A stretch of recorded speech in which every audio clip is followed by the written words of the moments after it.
Notre feu sacré aujourd'hui est Paola Gilani.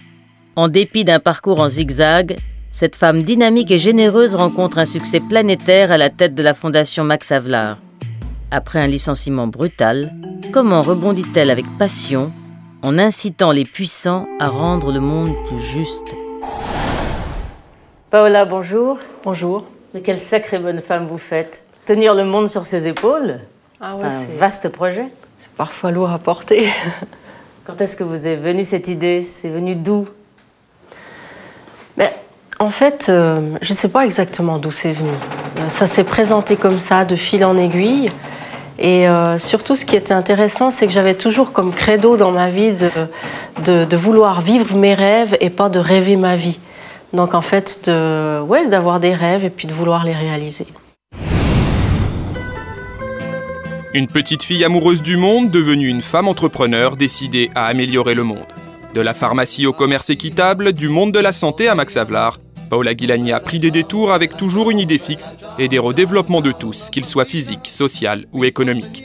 Un message qu'elle a martelé inlassablement, marquant les esprits de ceux qui l'ont rencontrée. Pour moi, personnel, c'est une femme exceptionnelle. Femme exceptionnelle. Visionnaire. Courageuse. Plus fondamentale encore, Paola Gilani possède une énergie qu'on ne devinerait pas chez une femme d'apparence pourtant frêle et réservée. Une énergie qui l'a fait sillonner le monde, de Zurich à Davos, de l'Amérique du Sud à l'Afrique, pour expliquer, convaincre, encore et toujours. Je me demande ça très souvent, où elle trouve l'énergie. Paola mène une vie très simple, elle n'a pas beaucoup de distractions. Elle se concentre totalement sur son travail, donc je pense qu'elle a un management de ses forces très bien articulé. Maître de soi et de ses idées, messagère infatigable du commerce éthique, telle est Paola Gilani, femme entrepreneur, amoureuse du monde. Mais dites-moi d'où ça vient, cette envie de sauver la planète, de sauver le monde, de sauver l'univers, de sauver les hommes. Est-ce que petite fille, vous aviez déjà cette envie-là? Quel genre d'enfant étiez-vous? En fait, j'étais une enfant très calme et très contemplative. Par contre, très sensible à tout ce qui touchait à l'être humain. D'ailleurs, l'être humain a toujours été au centre de mes préoccupations. Alors peut-être que ça venait de là. Et vos parents vous ont donné cette conscience un peu planétaire, solidaire, ou pas du tout? Ce qui nous a été transmis, c'est ce respect de la vie et du cycle de la vie, qui est très important, et ce respect de l'être humain, aussi l'honnêteté, la transparence, tous ces éléments basiques qui sont tellement importants de nos jours. Parlez-moi de votre famille, Paola. Vous étiez, je crois, vous êtes au fond des exilés. Vous êtes venue d'Italie, de Parme. Oui, mes parents sont venus, ont vécu la Deuxième Guerre mondiale et sont venus en 1956 en Suisse. Vous avez senti cette blessure de l'exil dans votre enfance? Moi, j'ai toujours très bien été intégrée partout. Et j'avais l'avantage aussi que mes parents se sentaient bien intégrés. Ils avaient des amis italiens, mais des amis aussi suisses. Et pour eux, c'était important ce processus d'intégration et d'échange de culture. Et c'était important pour eux qu'on ait une bonne formation, qu'on puisse se débrouiller dans la vie et qu'on puisse avoir peut-être un meilleur avenir qu'eux, bien que je pense qu'ils aient vécu une vie heureuse. On pense toujours à donner à ses enfants un meilleur avenir. C'est à mon avis très important, mais je pense que la formation, c'est un élément qui est prépondérant. Et à l'école, vous étiez bonne élève? À l'école, je dirais que j'étais plutôt minimaliste. Efficace. Justement, alors en fait, j'essayais d'en faire le moins possible pour quand même arriver à passer mes années, parce que j'avais tellement d'activités à côté de l'école. Je faisais beaucoup de sport et puis je passais beaucoup de temps avec mes amis justement à refaire le monde. Déjà? Ouais. Et alors ensuite, après le parcours scolaire, quel a été votre parcours universitaire? Alors là, mon parcours universitaire, j'avais hésité entre 3 directions. J'avais hésité entre l'architecture, la pharmacie et l'économie. Puis finalement, j'ai choisi la pharmacie parce que la santé de l'être humain m'intéressait. Puis là, vous êtes devenue pharmacienne. Je suis devenue pharmacienne, oui, c'était 5 ans d'études à l'époque. J'ai eu un diplôme fédéral de pharmacienne. Mais je savais que je ne voulais pas travailler dans une pharmacie. Alors finalement, vous avez donc au fond, votre vie au départ, c'est presque je tire au sort, entre 3 voies possibles. En fait, j'ai procédé par élimination, ou plutôt aussi ce qui était très intéressant, et c'est là que j'ai ressenti un grand enthousiasme, c'est que j'avais parfois l'impression d'être exactement la bonne personne à la bonne place au bon moment. Et par exemple, quand j'étais en train de passer mes examens de pharmacienne, j'avais vu une annonce dans un journal où l'industrie pharmaceutique suisse cherchait une pharmacienne ayant de l'expérience dans le marketing et sachant parler couramment l'anglais. J'ai rencontré le grand patron du marketing international qui était nouveau en fonction et qui m'a demandé dites-moi en 5 minutes comment vous vous imaginez votre journée de travail à ce poste-là. Alors je lui ai raconté comment est-ce que je me voyais et en fait c'est comme si j'y étais. Et je pense que là, je l'ai convaincu et puis je suis entrée dans l'entreprise. Donc vous avez réussi à séduire, au bon sens du terme, intellectuellement, ce grand patron. Vous êtes devenue pharmacienne, vous êtes rentrée dans le système et vous avez été un peu déçue donc de la pharmacie. Alors qu'est-ce qui s'est passé ? Finalement, je me suis rendu compte que le travail que je faisais n'était plus en ligne avec mes convictions personnelles. Parce que, justement, j'incitais à travers la communication grand public aux consommateurs ou aux patients à consommer des médicaments, alors que moi, si j'avais besoin de médecine, j'essayais plutôt d'essayer les médecines douces. Et là, très vite, je me suis rendu compte qu'il fallait que je prenne une autre direction. J'ai trouvé une position dans l'industrie des instruments médicaux. Donc là, vous étiez loin de la pharmacie, vous étiez dans l'industrie, mais déjà avec cette vision d'aider, d'apporter quelque chose, de soulager, de faire du bien quelque part. Voilà, d'apporter quelque chose, mais également, là, c'était une phase de transition aussi pour ma formation à moi. J'ai suivi une école de management à Lausanne qui s'appelle l'IMD, c'est comme l'INSEAD en France. Et là, j'ai appris comment est-ce qu'on gère des entreprises au niveau international. Et ce qui s'est passé là, j'ai vu une annonce dans un journal. Alors c'était marrant parce que l'annonce, elle était vraiment très petite. Hein. On voyait que c'était une petite entreprise qui avait quelques petits soucis, qui fonctionnait pas très bien. C'était en fait la Fondation Max Havelaar qui cherchait un nouveau directeur. Si 4 Suisses sur 5 connaissent aujourd'hui les produits Max Havelaar, si les ventes sont passées de 42 millions de francs en 1998 à 210 millions en 2004, c'est en grande partie grâce à Paola Gilani. Daniela Rondelli-Stromstedt fut de l'aventure durant 2 ans. Je pense vraiment la différence était le volume, le succès de vente, les chiffres d'affaires qui ont augmenté chaque année entre 30 et 40%. C'est-à-dire aussi, je pense, le public, il a eu plus de connaissances qu'il y a des produits équitables sur le marché suisse. Quand elle entre chez Max Havelaar en 1999, Paola a 36 ans et derrière elle une expérience dans le marketing de l'industrie pharmaceutique et des prothèses auditives. Chez Max Havelaar, elle décide d'appliquer les techniques de la grande industrie et tente de concilier business et éthique. Je pense que le but de sa stratégie, c'était de tirer le plus de cette idée de business, le modèle de Max Havelaar, de faire le plus possible. Exposition maximale, communication, promotion et développement de nouveaux produits comme les fleurs ou le textile, parallèlement au traditionnel banane ou café, tout y passe. Paola voyage partout, surveille tout, elle est dans Time Magazine, au Forum de Davos, elle mène une équipe soudée, au sommet. C'était bien. Peut-être là, on peut couper. Visiblement, Daniela n'a comme tout le monde pas bien compris ni accepté que Max Havelaar licencie brutalement Paola Gilani en avril 2005. Malgré tout, pour beaucoup, le nom de Paola restera encore longtemps lié à l'idée de commerce équitable.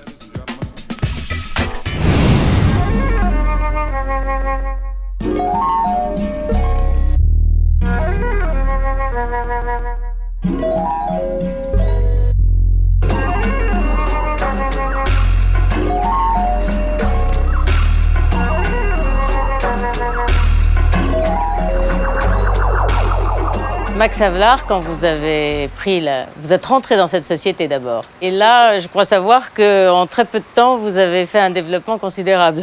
Au départ, la Fondation Max Havelaar était un peu un mouvement idéologique.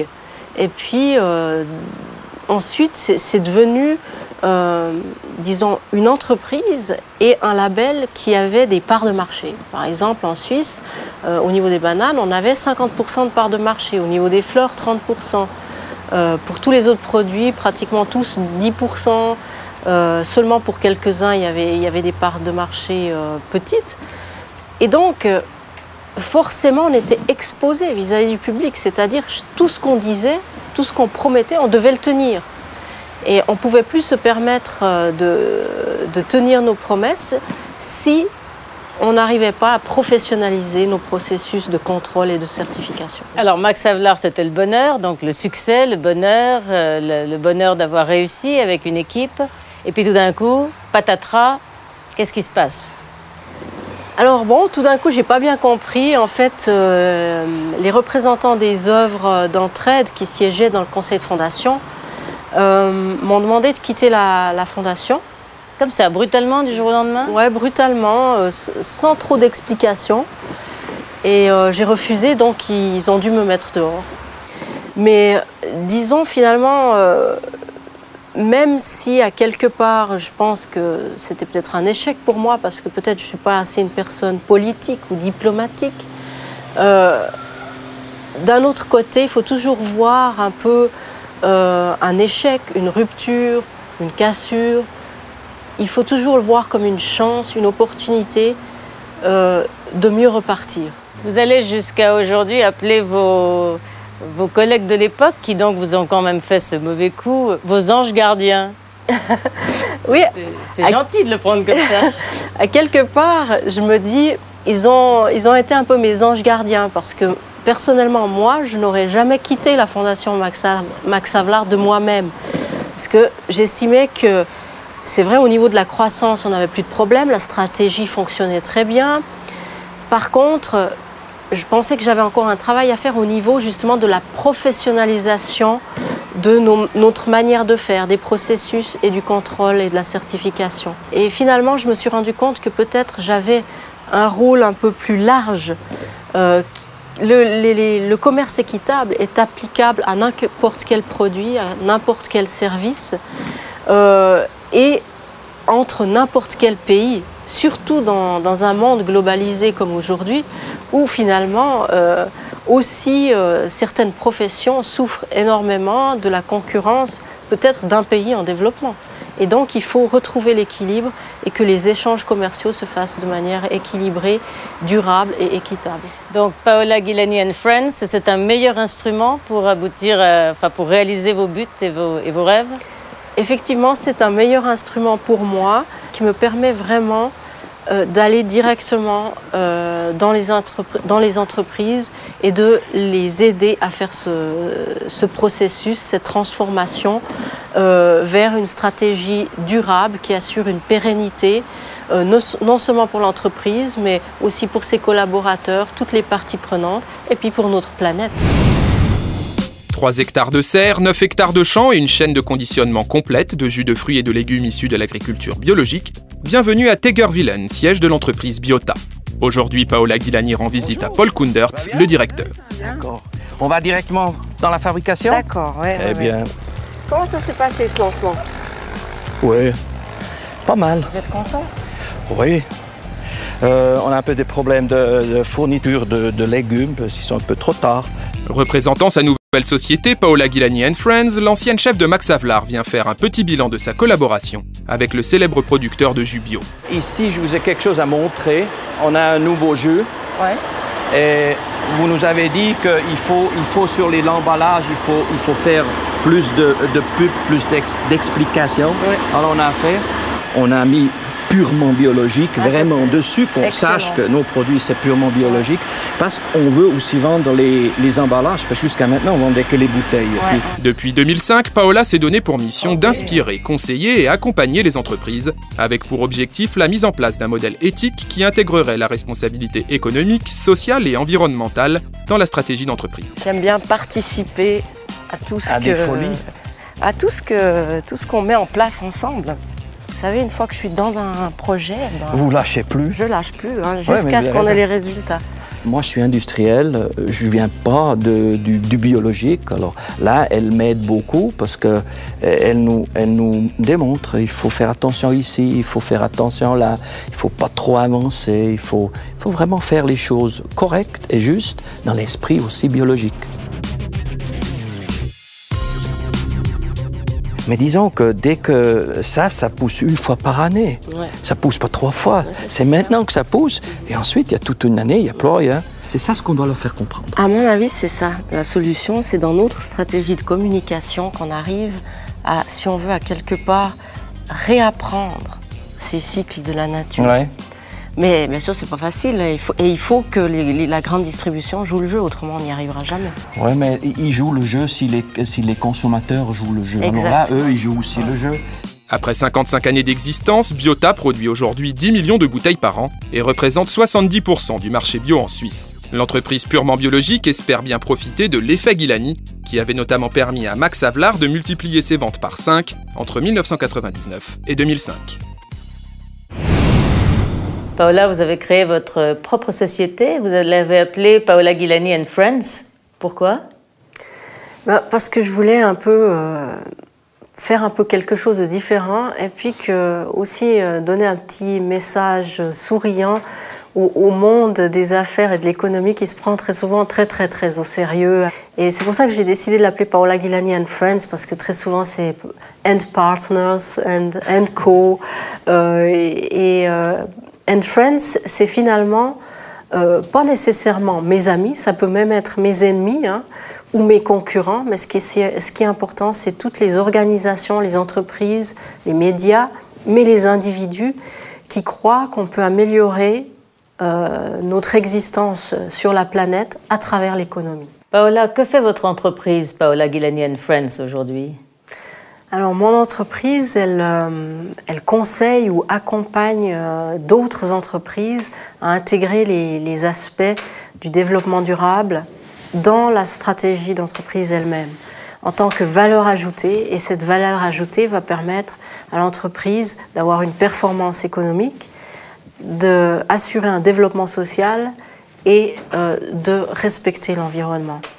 Alors, à quel niveau faites-vous ça ? Vous faites une sorte de coaching du responsable d'entreprise ? Est-ce que c'est ça ? Souvent, c'est le PDG qui a un souci à ce niveau-là et qui dit moi, j'ai l'impression qu'on fait déjà beaucoup, mais j'ai l'impression qu'on pourrait encore faire mieux. D'accord.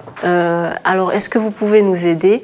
Par contre, on n'est pas disposé à mettre en péril notre économicité.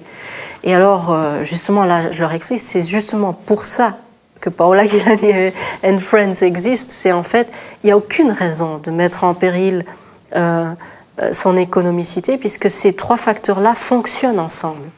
Je veux dire, c'est d'ailleurs ce que j'avais... Vous voulez dire que ce n'est pas un choix à faire entre l'économie durable, la solidarité et la réussite économique. Ça fonctionne ça peut marcher ensemble. De pair. Et cette manière de fonctionner ensemble, c'est ce qui assure des croissances durables dans le long terme, qui assure une pérennité aux entreprises.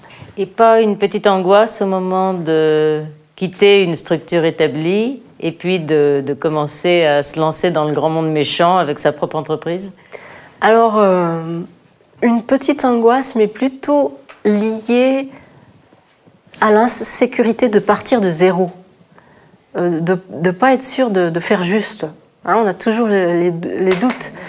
Alors Paola, que dites-vous aux gens qui vous regardent et qui ont envie de créer leur entreprise ? Le temps que vous ayez le courage de le faire, formez-vous et accumulez des expériences.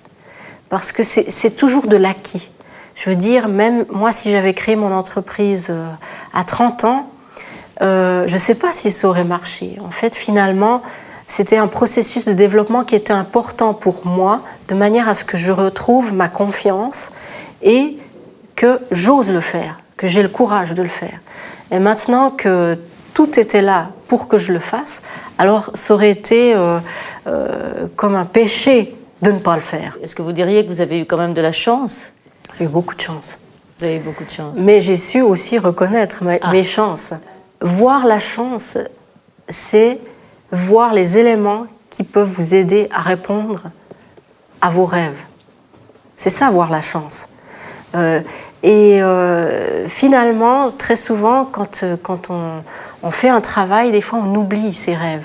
On le fait machinalement parce qu'il faut bien gagner sa vie, parce qu'il y a plein de bonnes raisons. Et finalement, la chance, c'est d'identifier, même dans des choses tout à fait anodines, ce qui apporte de la satisfaction, ce qui va vous permettre de vous développer. Et ce n'est pas seulement un gros salaire qui va vous permettre de vous développer. Il faut quand même avoir de la satisfaction dans ce que vous faites. Et du plaisir, oui. Est-ce que vous diriez que c'est plus difficile pour une femme de réussir?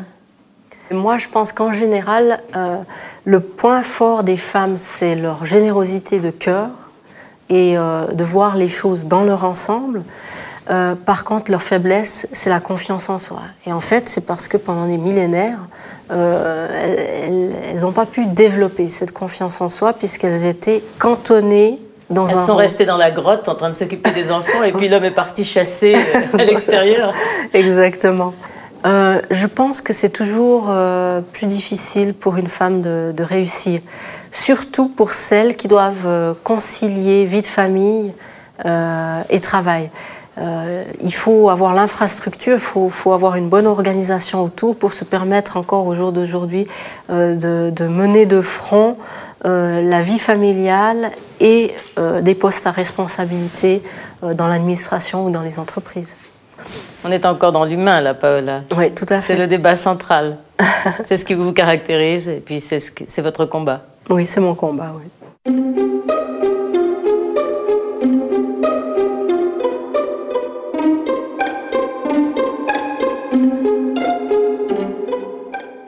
Alors Paola, vous avez réalisé beaucoup de vos rêves. Qu'est-ce qui vous reste à souhaiter aujourd'hui?